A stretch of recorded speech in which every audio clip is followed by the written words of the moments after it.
Tengan todos muy buenas tardes. El equipo de estudiantes del grupo de la Maestría de Intervención Psicológica tiene el agrado de presentar un análisis de los casos clínicos del doctor Oliver Sack. Los integrantes de este equipo son Flor Enríquez Quispe, quien les habla. Montero Daga, Florlina. Rosa Peña. Buenas tardes, y Nancy Rojas Urbina. Este análisis de los 4 casos clínicos del doctor Oliver Sack tiene como finalidad darles a conocer las diferentes patologías que se van detallando, su diagnóstico y su redacción. El doctor Oliver Sack es un equilibrio de la neuropsicología. En sus casos clínicos nos permite acceder a un universo afectados por un trastorno neurológico y comprender así su situación frente a las adversidades. En el capítulo 1, denominado El hombre que confundió a su mujer con un sombrero, se trata del doctor P, quien era un profesor de música que enseñaba en la escuela, en donde empezaba a presentar problemas para reconocer a sus estudiantes. Y en donde empezó a preocuparle este tipo de déficit, en donde decidió ir a un especialista para ver qué cosa le pasaba. Y entonces así fue que acudió a un oftalmólogo, en donde al realizarle los exámenes, le dijo que presentaba problemas en las zonas visuales del cerebro y le recomendó ir a un neurólogo. Entonces es así como el doctor P conoce al doctor Sachs, en donde durante las entrevistas se mostró como un hombre culto, hablaba bien, con fluidez verbal y con gran sentido del humor. Y durante el examen, aparentemente estaba todo bien. Sin embargo, cuando ya iba a terminar y ya se iba a retirar del consultorio, confundió a su mujer con un sombrero, a cogerla de la cabeza y querer colocárselo, ¿no? Es entonces donde el doctor Sachs empezó a tener curiosidad acerca de la enfermedad que tenía el doctor P.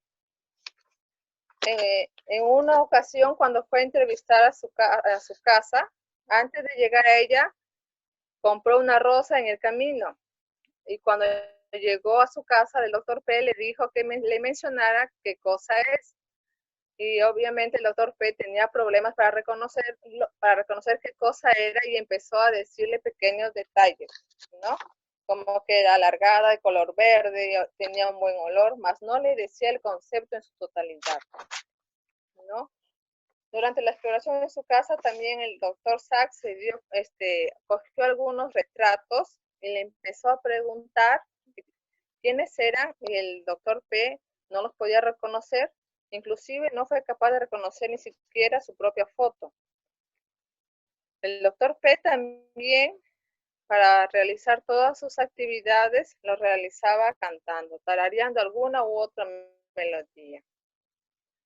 Esta historia, entonces podemos decir que el doctor P tenía problemas de agnosia visuales, ¿no?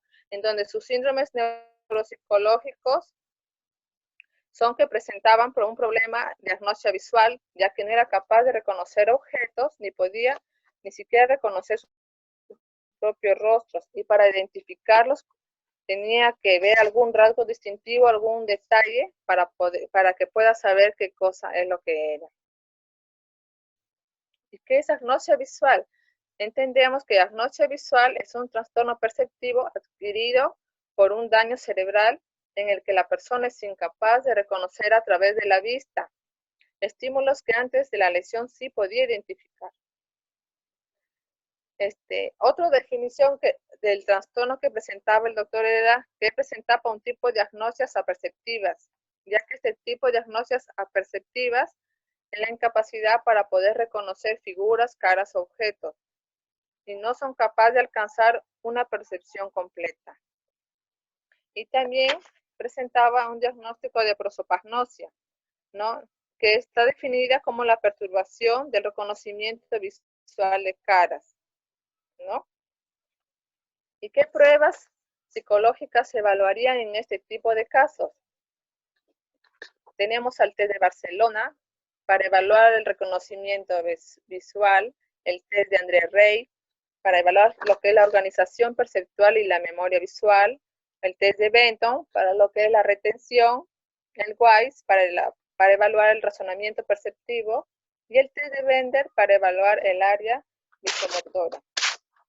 Asimismo, el plan de rehabilitación para este tipo de trastornos, el tratamiento neuropsicológico debe ser muy flexible,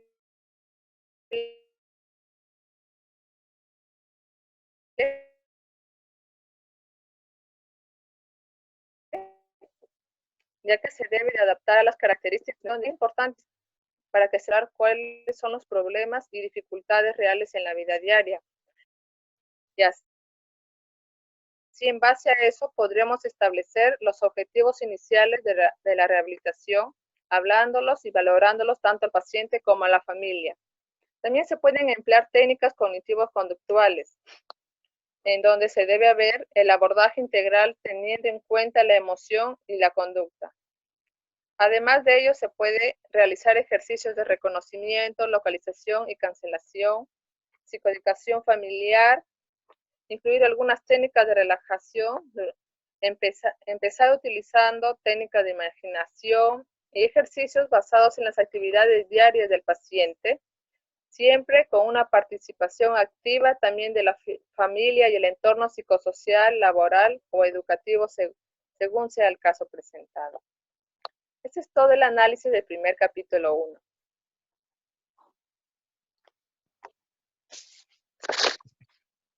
En el segundo caso que vamos a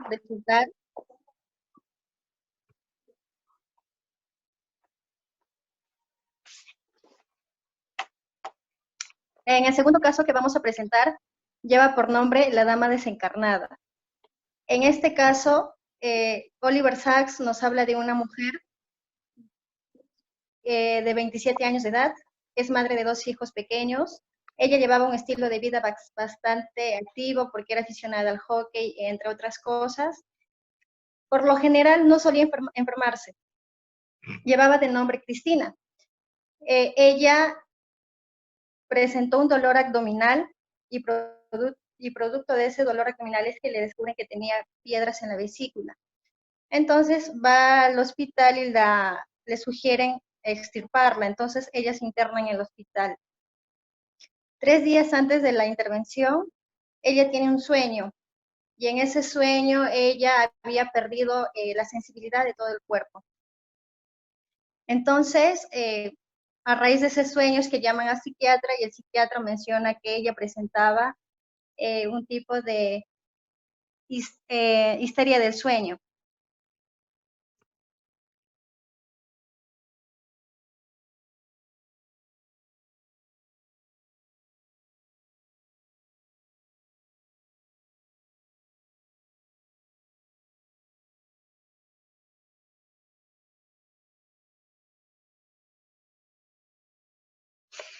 Llaman al psiquiatra y el psiquiatra menciona o manifiesta que ella presentaba una angustia preoperatoria y mencionó que era normal o común en pacientes que estaban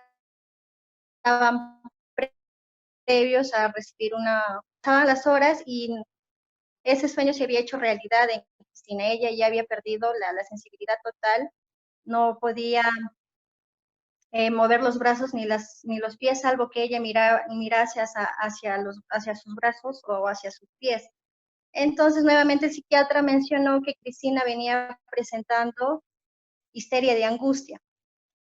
Bueno, al día ya de la intervención, Cristina estaba aún mal, ¿no? Ella seguía empeorando y entonces le hicieron unos análisis y a través de un drenaje espinal descubrieron que sus fibras propioceptivas tenían, había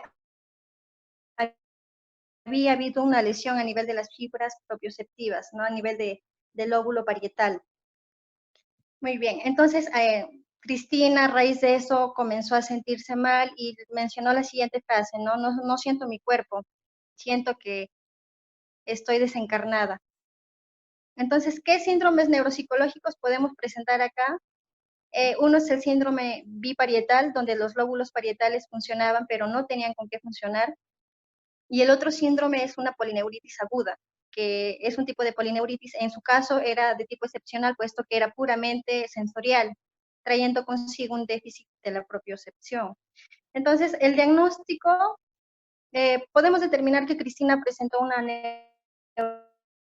neuropatía sensorial o polineuropatía sensitivo-motora, que esta ocasionó que una polineuritis, ¿no? Una inflamación de los nervios de casi total del cuerpo. Y ante ello, Cristina perdió la sensibilidad del mismo, lo cual afectó sus fibras propioceptivas.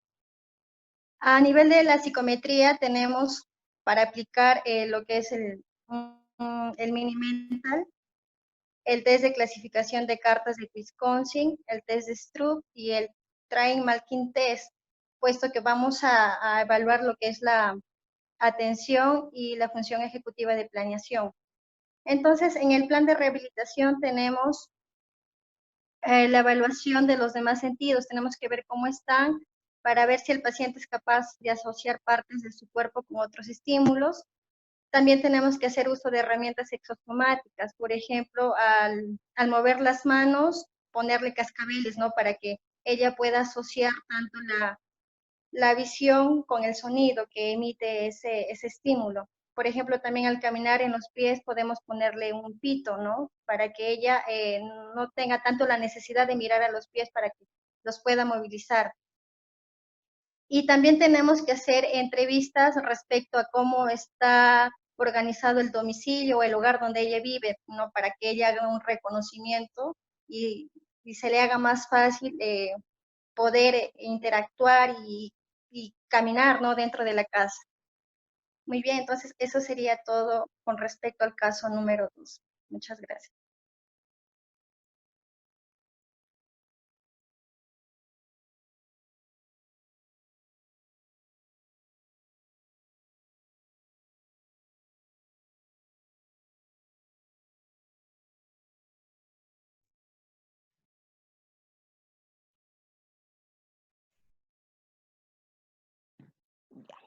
Muy bien. Ahora, continuando con el capítulo 5, que se llama Manos, vamos a conocer la historia de Madeleine J. Vamos a conocerla un poquito. Ella es una mujer ya de 60 años que presenta una ceguera congénita con parálisis cerebral. Ella toda su vida ha vivido con su familia y siempre han sido los responsables de darle la educación. Ahora, ella, en las características que presentaba ante la evaluación al llegar al hospital, presentaba que movimientos involuntarios en ambas manos, que esto se conoce como espasmodismos y atetosismo. Entonces, esta capacidad que ella tenía de mover sus manos de manera involuntaria es conocido como un trastorno de percepción. El doctor Sack, al ver que ella presentaba estas características, comenzó a hacer la evaluación y se iba dando cuenta que, por ejemplo, a nivel intelectual, ella mantenía todos sus niveles y coeficientes intelectuales de manera conservada. Pero ella lo que siempre refería era que sus manos eran unas masas miserables, eran unas masas inútiles, que no le servían para nada y que no sentía que eran parte de ella. Bueno, entonces el doctor Sack, al escucharla y al irla evaluando, al ver que su capacidad intelectual no estaba afectada, que su familia había jugado un papel importante en su vida porque siempre la habían ayudado, incluso era una mujer muy culta, comenzó a realizar varias hipótesis por qué ella sentía eso en sus manos, a pesar de que ella tenía una parálisis cerebral. Entonces comenzó a asociar a un caso que él anteriormente había conocido, donde él había leído en el libro de Leonzi un caso muy parecido al de lo que es la señorita Madeleine. Entonces, él se preguntaba por qué sus manos de Madeleine no las podía utilizar, por qué ella no podía tener una percepción, no podía de repente tener un impulso. Entonces se motivó para empezar a trabajar en esta línea de acción a nivel neurológico. Entonces comenzó a crear la necesidad y indicó que lo que es su alimentación se lo pusieran de una manera cercana, cosa que ella iba a intentar acercarse a este estímulo, en este caso que era la comida, ya que al parecer todas sus sensaciones se mantenían conservadas y al ella haber recibido toda la atención de su familia, no le había dado la oportunidad de poder desarrollar la actividad en lo que era en este caso sus manos. Entonces empezó con la comida e indicó, ¿no? Vamos a ponerle lejos y un día Madeleine estiró el brazo para poder coger la comida. Recordemos que ella tenía una ceguera congénita. Entonces, ¿qué era lo que pasaba? Lo que iniciaron fue el trabajo con una rosca de pan y ella lo que hizo fue llevársela a la boca. En eso ella comenzó a describirlo, comenzó a decir que era una rosca redonda y con un agujero en el medio. Luego de la misma manera comenzaron a trabajar con lo que es otro objeto, que era el tenedor, y ella comenzaba a describirlo como un objeto plano, alargado, con varios dientes agudos. Luego de este análisis que pudo realizar el doctor Sachs, se dio cuenta de que ella sí podía ir reconociendo objetos, a pesar de la edad que ella tenía. Entonces, lo que la familia comenzó a realizar es a estimular. Entonces, nos damos cuenta que aquí la necesidad básica, que en este caso fue la alimentación, la ayudó a que ella tuviera el impulso para poder utilizar sus manos, ya que desde pequeña prácticamente su familia siempre le dio todo y no le permitió tener esta actividad para que ella pueda conocer el mundo exterior por medio de este sentido. Incluso al pasar los años y ella entrar en un tratamiento, comenzó a conocer las cosas y los objetos que ella tenía alrededor, a tal punto que se dedicó a realizar esculturas y que este proceso de aprendizaje que ella logró alcanzar con el tiempo la llegó a ser una gran escultora que incluso ella misma se sorprendía de todo lo que había logrado. Ahora, con respecto a lo que son los síndromes neuropsicológicos, encontramos en ella una agnosia somatosensorial. ¿Y qué cosa es la agnosia somatosensorial? Es aquella incapacidad para identificar un objeto mediante un sentido o varios sentidos.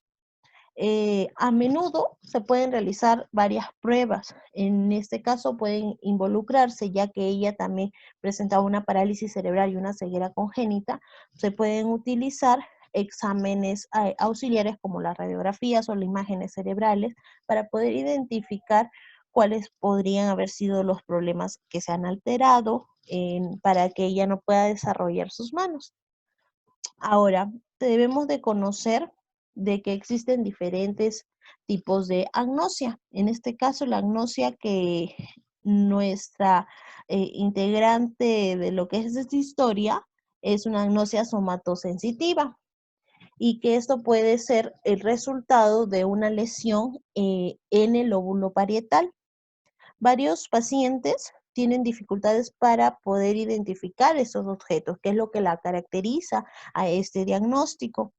Entonces, hasta ahí debemos de conocer también que existen también diferentes tipos de agnosia. Así como en este caso de manos del quinto capítulo encontramos que es somatosensorial, también podemos encontrar agnosias auditivas, agnosias visuales y agnosias olfativas.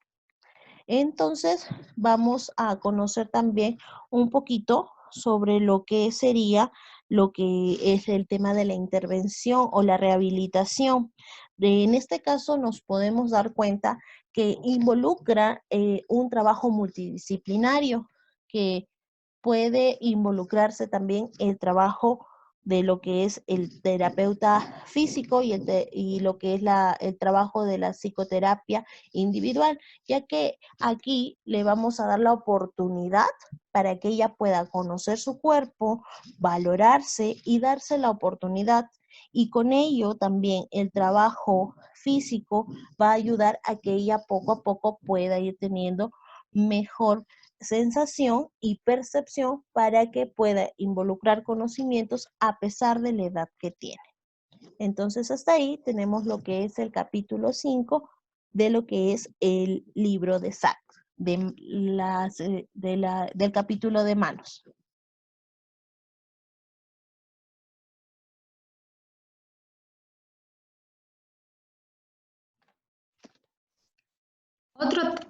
Otro caso que propone el doctor Oliver Sack es el caso Anibel, que trata de un paciente llamado McGregor de 93 años. Este paciente ingresa al consultorio del doctor porque va a visitarle con la inquietud que las personas le decían que caminaba un poco inclinado. El doctor le pregunta, ¿y usted cómo se siente? Y el paciente, el señor McGregor, le dice que se sentía perfectamente. ¿Cómo él iba a estar inclinado si se siente bien? Entonces el doctor le propone hacer un video, ¿no? Por unos minutos en donde va a caminar el señor McGregor. Asimismo, hacen el video, lo proyectan y grande es su sorpresa del señor McGregor, que efectivamente se da cuenta que camina inclinado. Entonces, el señor McGregor le dice al doctor, sí, camino inclinado. Y el doctor le explica que es de una enfermedad de Parkinson. Como el señor McGregor en su juventud había sido carpintero, asocia el nivel y le dice, ¿hay algo así como un nivel de burbujas en el cerebro? Y que el doctor a través de esa metáfora le explica que sí, que él sufre de la enfermedad de Parkinson. Hacen múltiples estrategias para corregir esa inclinación, como caminar en líneas, hasta lograr construir unos famosos lentes o gafas de burbuja para lograr controlar la inclinación. Entonces, de esta manera, ellos tratan de corregir esa inclinación de la enfermedad de Parkinson. Entonces, ¿qué es la enfermedad del Parkinson? El Parkinson es un trastorno progresivo y degenerativo del sistema nervioso que afecta el movimiento. Se presenta de forma gradual y a veces comienza con temblores prácticamente imperceptibles en solo una mano. Las partes del cerebro que controla el sistema motor se ve afectada y se manifiesta como una pérdida progresiva de la capacidad de coordinar los movimientos, entre otros. Se produce cuando las células nerviosas de la sustancia negra del mesencéfalo, área cerebral que controla el movimiento, muere o sufren algún deterioro. ¿Y cómo se propaga el Parkinson en el cerebro?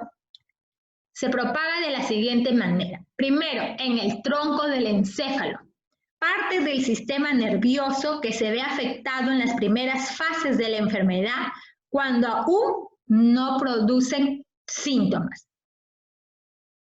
En el bulbo olfatorio, es una de las primeras partes afectadas, lo que explica que la pérdida del olfato sea común en personas con Parkinson que aún no han sido diagnosticadas. En la sustancia negra, sede de las neuronas que producen dopamina, cuando se han distribuido más del 60% de estas neuronas empiezan los trastornos de movimientos más característicos del Parkinson. La fase en que se suele diagnosticar la enfermedad. Cuarto, en el cuerpo estriado. Las neuronas de la sustancia negra que produce dopamina están conectadas con el cuerpo estriado, que entre otras funciones participa en el control de los movimientos y del estado de ánimo. Y por último, el córtex. En fases avanzadas de enfermedad se ve afectada de la parte más externa del cerebro, que controla las funciones intelectuales como la atención, la memoria y el pensamiento racional. Como podemos observar, el Parkinson se propaga en el cerebro. ¿Y cómo se diagnostica o su evaluación? A través de una exploración de una tomografía computarizada, resonancias magnéticas, el DAX-Scan, que es una prueba de apoyo, y los tratamientos son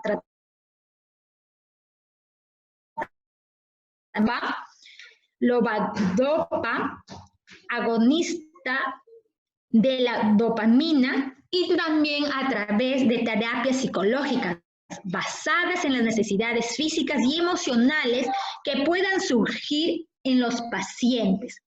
Esto va a ayudar, estas terapias psicológicas va a ayudar a la aceptación de la enfermedad y también adaptarse a continuos cambios que pueden producir dicha enfermedad. A su vez, va a mejorar la expresión, el manejo y el control de emociones.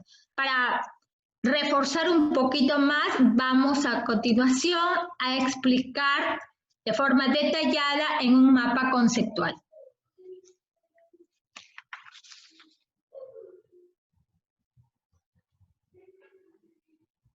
El Parkinson. El Parkinson es un trastorno, como hemos dicho, neurogenerativo del sistema nervioso central, debido a la muerte de las células o neuronas en una parte del cerebro que controla los movimientos, productoras de la dopamina, hormona neurotransmisora.